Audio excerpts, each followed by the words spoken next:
Hey, this is another episode of Common Sense with Van Silk. Now, today is Saturday, November 1st, and as we live in this world, and from the political side, we can see what's going on with the Trump administration. Me, for one, I'm out here encouraging people to make sure you get out and vote. We cannot, and we shall not ignore going out to vote, voting in your state on Tuesday, November 4th. Make sure you go out and vote. Right now, in Virginia, for governor, Abigail Spanberger, and seems like she's going to win to be governor of Virginia. Thanks to former President Barack Obama, who went down there and gave a tremendous speech today. Seemed like if they try to put Trump in for a third term, then Barack Obama could run for a third term. I would love to see an Obama Newsom ticket. That'd be the greatest ticket. We can get back into the White House and revert everything that this administration has done to America. You gutted America and you took it down. Check out a little piece here what former President Obama had to say, and I'll be right back. Every day is Halloween. Except it's all tricks and no treats.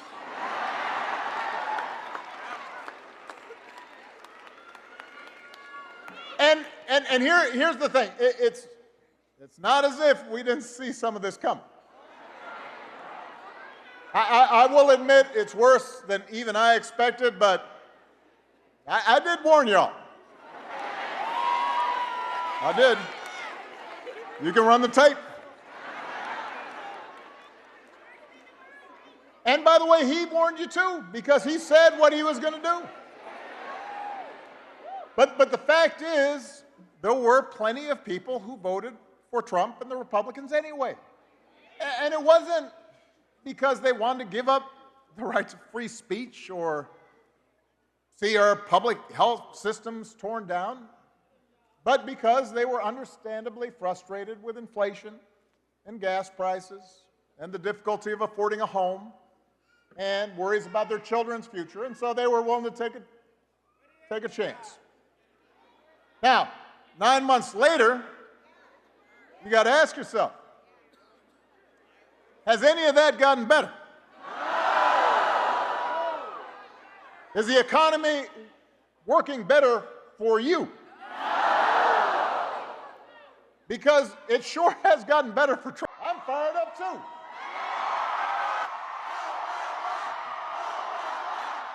It is good to be back in Virginia.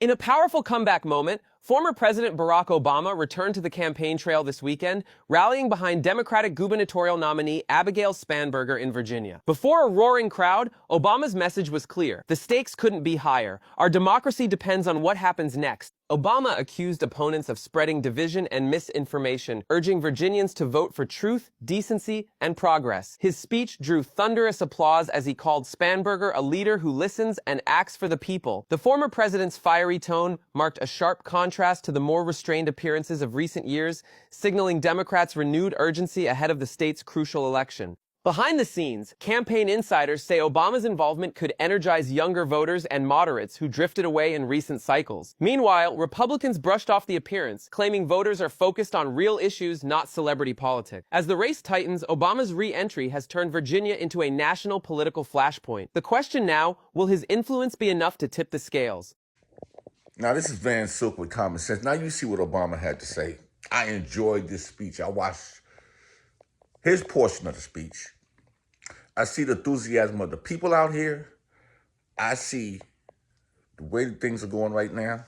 Obama could run if the Republicans are trying to change the Constitution for Trump to run in the third term. But we don't want that. We need new people, young people, new blood. Sit back and relax. This is Van Silk with Common Sense. Listen to the Obama speech. And I don't want to hear, oh, Obama this and Obama that. No. We are in the dark times in America, and we need to focus. We need common people to focus. Common people with Van Silk common sense. And I think we'd be all right. But sit back, relax, listen to Obama, leave a comment, subscribe, hit the notification button, and enjoy your night. Van Silk common sense for the common people. Fourth President of the United States of America, President Barack Obama.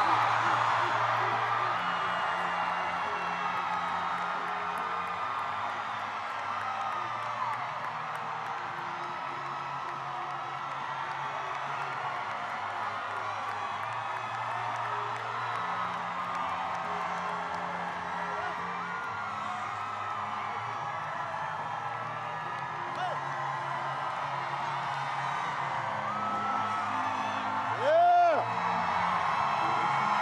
Hello, Virginia. Woo.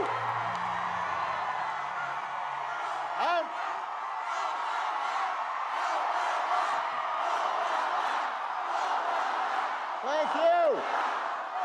All right. Man, I'm fired up too. I am definitely ready to go. It is good to be back in Virginia. It's good to be back in Norfolk. The last time I campaigned,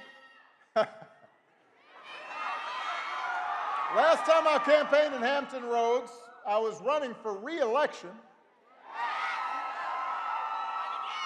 And I know I have not aged a bit.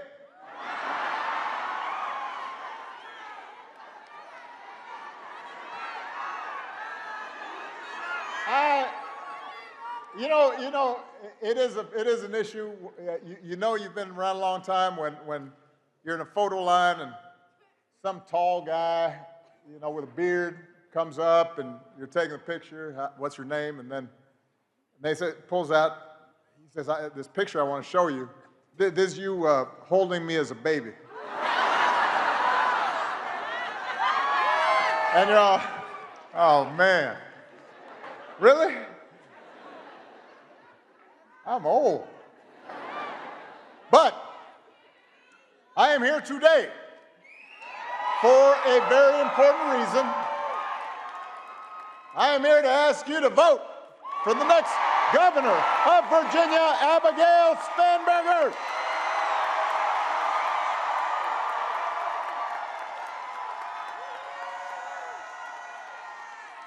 If you have not voted yet, make a plan to vote on Election Day, November 4th.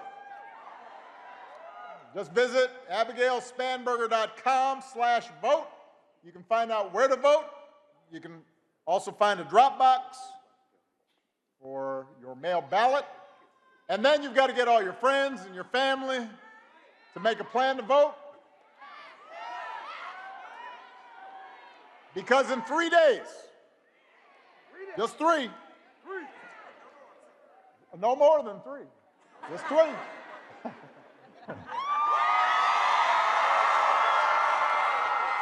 In 3 days, we have a chance to elect a leader who will help build a better, stronger, brighter future for Virginia.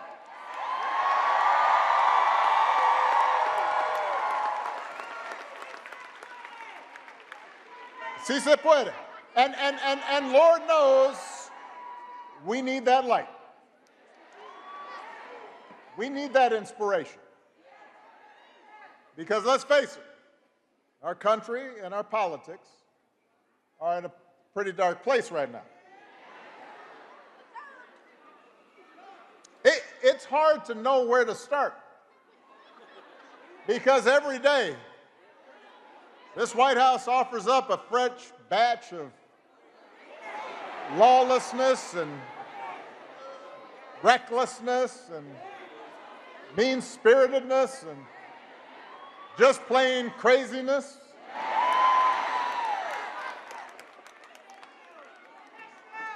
got a president who thinks it's okay to use the Justice Department to go after his political opponents. Hey, wait, don't boo. Vote. They don't hear boos, they hear votes. So we've got a president who replaces career prosecutors with loyalists who will do what he wants, and now he's telling them what he wants is for them to hand over millions of taxpayer dollars that he had to pay in expenses for previously violating the law. We've got a commander-in-chief who fires decorated officers because he thinks they might be more loyal to the Constitution than they are to him.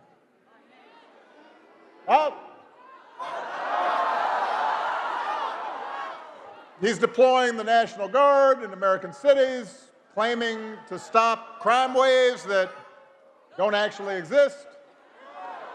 We've got masked ICE agents pulling up in unmarked vans and grabbing people, including U.S. citizens, off the streets on the suspicion that they don't look like real Americans.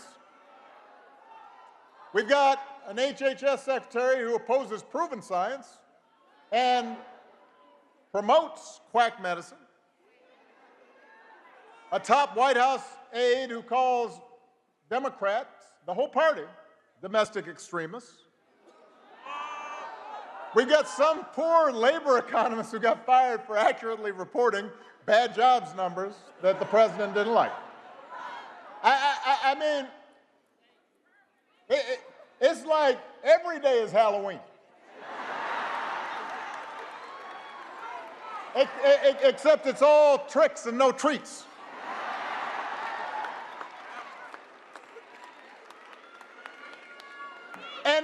And here's the thing. It's not as if we didn't see some of this coming. I will admit it's worse than even I expected, but I did warn y'all. I did. You can run the tape. And by the way, he warned you too, because he said what he was going to do. But the fact is, there were plenty of people who voted for Trump and the Republicans anyway. And it wasn't because they wanted to give up the right to free speech or see our public health systems torn down, but because they were understandably frustrated with inflation and gas prices and the difficulty of affording a home and worries about their children's future, and so they were willing to take a chance. Now, 9 months later, you got to ask yourself, has any of that gotten better? Is the economy working better for you? Because it sure has gotten better for Trump and his family. You know, since he's been in office, the whole crypto business and other ventures have made hundreds of millions of dollars, including from foreign nationals and rich folks investing because they want to stay in the president's good graces. The economy has been really good for some of Trump's billionaire pals and for finance bros and well-connected corporations who've seen their tax bills go down and don't have to worry about all these pesky regulators anymore. But for ordinary families, costs haven't gone down, they've gone up, partly thanks to this shambolic tariff policy. Young people trying to get a start in life are having a tougher time than ever finding a job. Entry-level hiring is down 16% from last year. Hundreds of thousands of federal employees, including a lot of people here in Virginia, have lost their jobs to pay for those billionaire tax cuts. We're talking about people who have dedicated their lives to public service, who make the country work. Healthcare premiums for millions of people are about to double or even triple next year.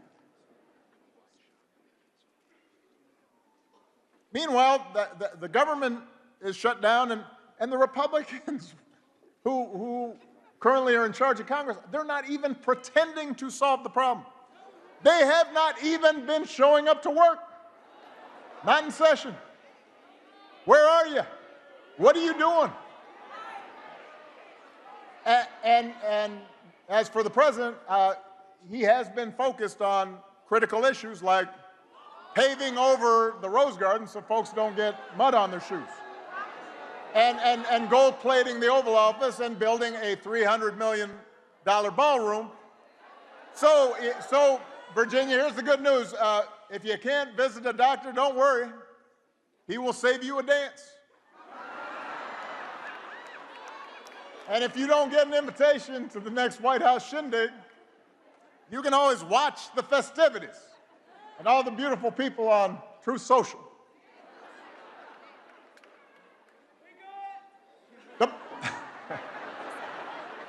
The point is, there is absolutely no evidence Republican policies have made life better for you, the people of Virginia. I mean, they've devoted enormous energy in trying to entrench themselves in power and punishing their enemies and enriching their friends and silencing their critics. They put on a big show of deporting people and targeting transgender folks. They never miss a chance to scapegoat minorities and DEI for every problem under the sun. You got a flat tire? DEI. Huh. Wife mad at you? DEI.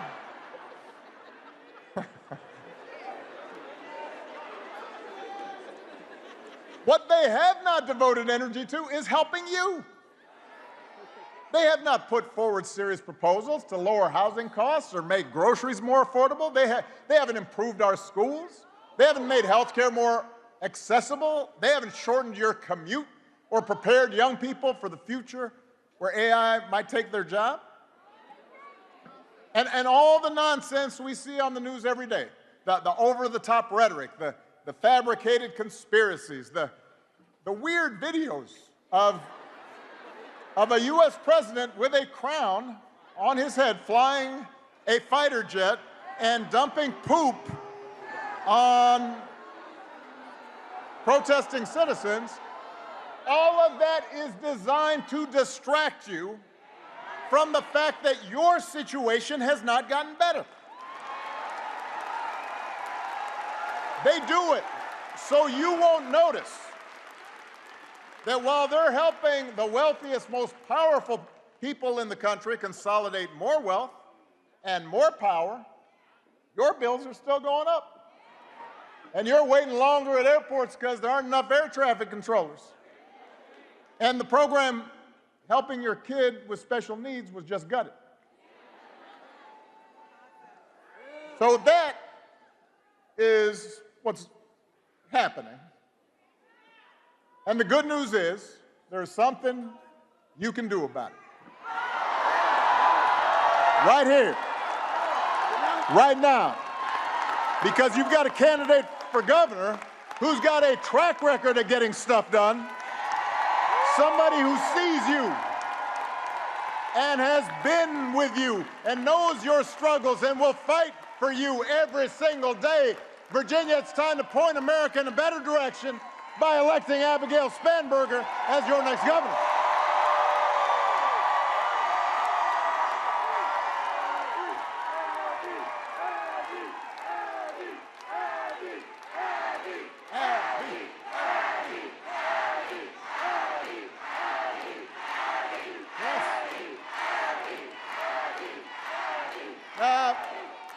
Now, listen, Abigail doesn't go around bragging about herself all the time, talking about how I'm great. But she's great.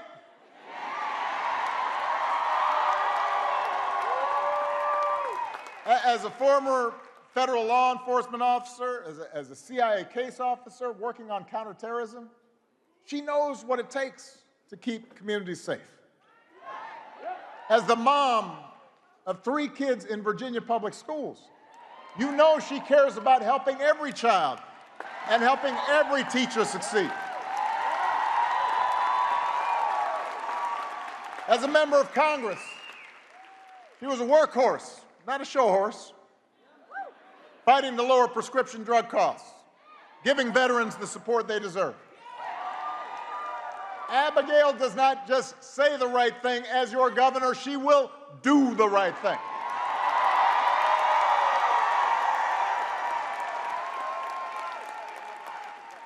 She understands the government can make a difference in people's lives by educating our kids for the jobs of the future, keeping our air and water clean, protecting consumers from fraud and dangerous products, providing a safety net for seniors and folks with disabilities, investing in the infrastructure and scientific research that drives economic growth. But Abby also knows that good intentions aren't enough. She understands that we can't afford to waste taxpayer dollars on programs that don't work. And she understands that instead of just trying to tear government down, it's her job to make it work better. But Abigail has real, practical plans to grow the economy and strengthen Virginia's schools and lower the cost of everything from housing to health care to energy. And she is willing to reach across the aisle to make it happen. She has shown that she can do it. Abigail is ranked as the most bipartisan member of Congress from the Commonwealth. She's had bills signed into law by both President Trump and President Biden. That is not easy to do. And Abigail doesn't just believe in working with everybody, she also believes, and this is really important, in listening to everybody, whether they voted for her or not.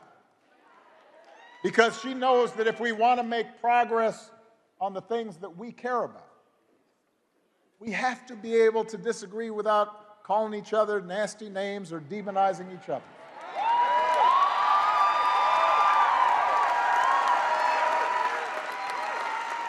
So at a time when our politics feels broken, we need desperately leaders like Abigail, but public servants who are in it for the right reasons and are focused on the future, and who will always stay connected to the people they were elected to serve. Now, her opponent, not so much. When someone asked her, and I'm just following this from a distance, when someone asked her apparently about all the federal workers fired by this administration, given how important that is to Virginia, apparently Abigail's opponent said she wanted to talk about real issues. Didn't understand why these job cuts are, quote, a huge thing. Now, I don't know about you, but seeing your neighbors and your friends, your customers, maybe some of your family members, suddenly out of work, even though they've dedicated their lives to serving people, having trouble making their mortgage, maybe it's just me. Seems like a pretty big thing to me, pretty huge. And I'd want a governor to be paying attention to it.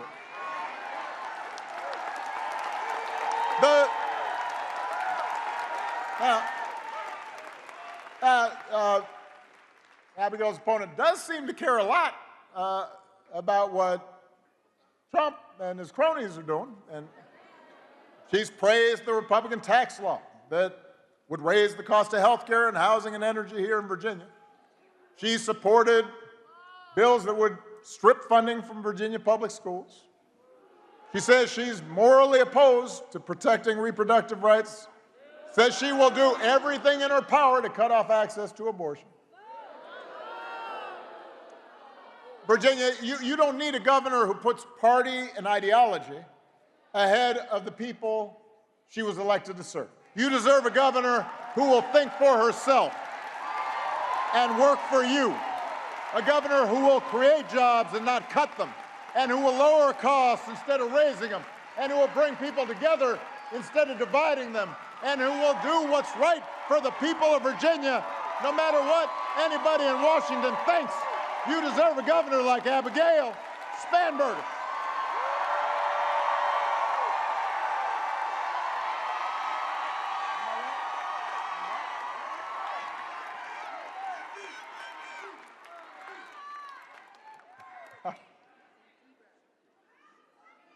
Because I'm going to bring it down here for a second.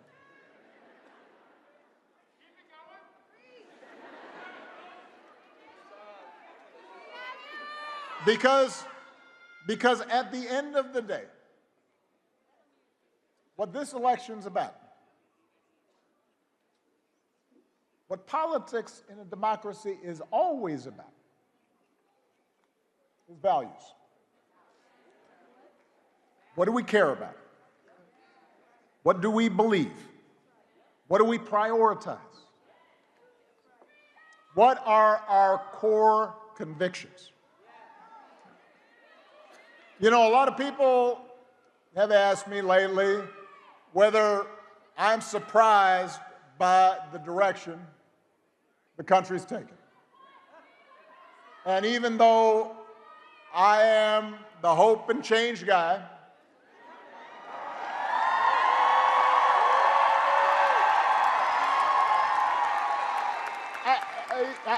I try to be honest with them. So I say, yes, there are things I am worried about.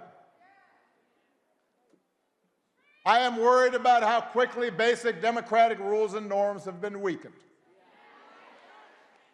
I'm worried about how willing Republicans in Congress have been to surrender their role as members of a co-equal branch of government, refusing to buck the president even when they know he's out of line. Even when a lot of them will privately admit that power is being abused in ways that will hurt their constituents and hurt the country. I worry about a Supreme Court that, so far at least, has shown no willingness to check this administration's excesses, even when those actions break legal precedent and seem to defy the bedrock principle that no one is above the law. I worry about the growing concentration of economic power in this country, with just a handful of mega billionaires and companies controlling what we see and what we hear. And I worry about how much that economic power distorts the political process. I worry about how readily not just business leaders, but others with influence in law firms and universities have been willing to bend the knee to this president's autocratic impulses to avoid retribution or protect profits or simply to avoid controversy. And I worry sometimes how we've come to accept this as normal. But what I also tell people when they ask me about this, what I also try to remind them, is that America's always had competing stories about who we are and what this nation stands for.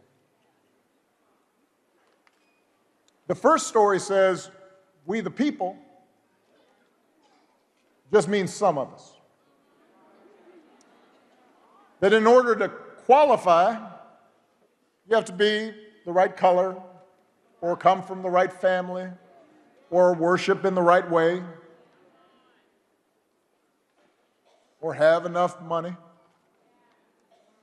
It says that even though we got rid of a king, there's still a caste system in America, a pecking order of who makes decisions and who obeys, who gets opportunity and who is obliged to serve. And it's a story that's policed by fear and force, that tries to convince people that for their group to win, another group has to lose. That if somebody doesn't look like you or think like you or practice religion exactly the same way you do, they must be a threat to your way of life, and they need to be put in their place. And that's how Donald Trump thinks about America. make America great again by putting the people like him back in charge, even if they don't know what the hell they're doing. Now, but here's the thing. That story is not new. That's the oldest story in the book. It's not even uniquely American. For most of human history, that's the way societies worked. There was somebody on top and somebody on the bottom. There were lords and there were peasants. And for a long time, that story of caste and privilege and concentrated power, that was the law of the land here in America. If you looked like me, you were likely treated as property. If you were a woman or a white man who did not own property, you could not vote. For a long time, if you were an Irish or Italian immigrant, we're not hiring. If you're Jewish or Asian, don't bother applying to our school. If you were Native American, you weren't even treated as an American, even though you were here. But from the very start, there was another story, born of this nation's true revolutionary spirit. A story that says we the people means what it says, that all of us are included, that we are not subjects, we are citizens, defined not by race or religion or gender or sexual orientation, but by our commitment to a common creed and a willingness to accept not just the privileges, but the responsibilities that come with that citizenship.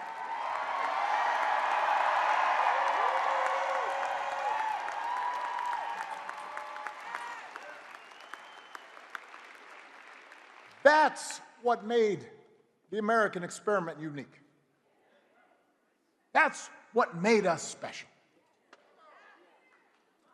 And through generations of struggle and sacrifice, through the faith of abolitionists and the struggle of suffragists, through a civil war and civil rights protests, through union organizing drives and government reforms and investment in public education, we moved closer to those founding ideas. And in the process, we inspired the world. And that's the story I believe in, Virginia. I believe in an America in which we all deserve equal protection under the law and nobody is above the law. I believe in an America where every child has a chance at a good education and anybody who's willing to work and find a job or start a business and make a decent living. An America where opportunity isn't just reserved for those who were born into privilege or happen to have the right connections. I believe in an America where we don't fear each other, but look out for each other. And if we want that story to continue, if we believe in that better story, we need leaders who believe in it too. We need leaders who will tell the truth and who will take responsibility and tackle hard problems and bring people together instead of tearing them apart. We need leaders who won't serve bosses in Washington or big corporate donors, but instead will serve the people who put them there. Virginia, we need leaders like Abigail Spanberger.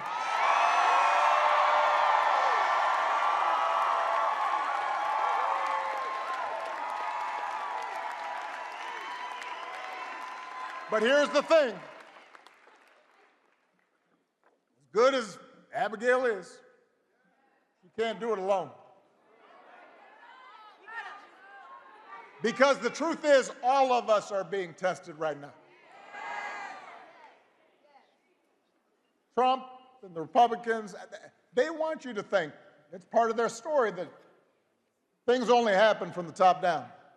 That a few people in power make decisions, and the rest of us have to live with the consequences. But real change has always come from the bottom up, from ordinary folks who look around and say, we can do better, and then join together to make change happen. So it's up to us as citizens to stand up for the values we hold dear. If we want a country that believes in free speech and the rule of law, then we have to fight for it, even when it's hard or inconvenient. If we are opposed to violence against people we disagree with or who look a certain way, then we have to speak out when those values are violated. If we believe in honesty and hard work and treating other people the way we want to be treated, then we have to model it in our own lives, in our workplaces, in our schools, our neighborhoods, our places of worship. And if we want a government that is responsive and honest, that works for the many and not just the few, then we have to get out there and vote for it.